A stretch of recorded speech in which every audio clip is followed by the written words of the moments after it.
prize package of the season is Bournemouth. I feel like whatever they do, I absolutely love it, and so does the rest of the Premier League. They're like that nice little club that you don't mind if they do well because they're not really offending anybody. They're just awesome. I think they're great, and especially the fact they do it on relatively little money in today's football. So far this season it's been Chelsea. I think Maurizio Sarri came in, thought he was a great manager at Napoli, but didn't expect him to already be in the middle of a title race. The prize package for me has been Wolves. Came up from the Championship, spent a lot of money of course, but they look very comfortable, almost like they're already part of the Premier League furniture. Bournemouth, they started the season really well. They've got some really good young players. They've got, Callum Wilson, who loves to score, and I think they could really push for the top 10 this season. Underachieving is West Ham United. Of course they're going to go on with Man U, but they spent over 100 million and bring in the likes of Felipe Anderson and Yarmolenko, who are decent players, had a decent start to the season. They are nowhere near what Mark Noble thinks of them. Apparently they've had just as good a start as Spurs, according to Noble. So, yeah, massively underachieving for their squad. It's got to be Man United. They look abysmal. Nothing interesting is going on at Old Trafford on the pitch. Everything off the pitch is interesting, but for all the wrong reasons. It'd have to be, it gives me no pleasure to say this as a Manchester City fan, but Manchester United. Jose Mourinho has basically made a £350 million team look like Stoke so far this season, and I can't see him lasting too much longer at Old Trafford. Underachieving team is West Ham. I think they've had some really good results at Everton, Chelsea, United. Let themselves down a bit at Brighton, but really with the outlay they've spent and the players they've got, they should be performing so much better. Gezal at Leicester, I think they thought they'd signed another Mahrez, a left-footed winger playing on the right, and I don't think he's useful at all. The worst signing for me has been Bernd Leno at Arsenal. I can't understand why you would spend £25 million, was it, on a goalkeeper, and then have him behind Petr Cech in the pecking order. It just doesn't make a lot of sense to me. And when he has played, he's not looked amazing either. It's not necessarily worth signing, but the players who haven't been able to make an impact yet are Andre Gomes and Yerry Mina at Everton.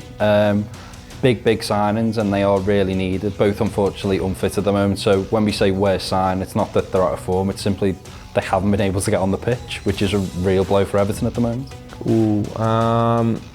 Worst signing has to be that Andre Nguiza at Fulham. I know Fulham aren't so great and you can't put it all on one player, but record £30 million signing and he hasn't really done much at all. He hasn't proved he's worth a penny of that. Seri also not so good, but certainly better than Anguiza's done. Pretty much all of the Wolves team, but specifically Rui Patricio. He's been mint in goal. I think like 5 or 6 clean sheets, and they're in 7th in the league. And also Jean Moutinho midfield, good, but yeah, I'd give that Rui Patricio. James Maddison at Leicester, he's been brilliant so far. Every single week he seems to be picking points up for them, and surely he's going to be starting games for England too. Best signing has been Jorginho at Chelsea.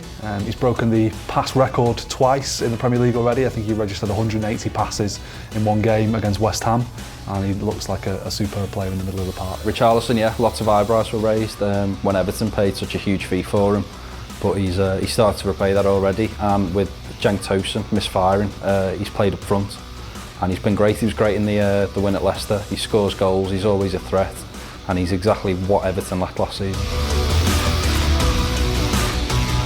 I think James Milner's increased his rep this season.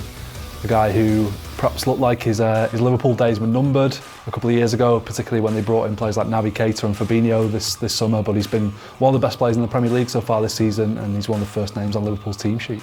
Guendouzi for Arsenal, absolute unknown in England. A bit similar to Kante in the sense that he's arrived and nobody knows anything about him. But the appearances he's made, he's only young, but you can tell that he's going to be a really top player. Javi Gracia. Last year I probably could have walked down the street and not known that Javi Gracia was walking past me, and now Watford are probably one of the surprise teams of the season. Increase their rep. I will say Eddie Howe at Bournemouth, although everyone kind of knew what he was about. And also actually Joe Hart. Joe Hart had a pretty poor time in Torino and at West Ham on loan and kind of kicked out from City, out of the England squad. But since moving to Burnley, some decent performances. So yeah, I'd say he's increased his rep back up a little bit. Best player has been Bernardo Silva for me.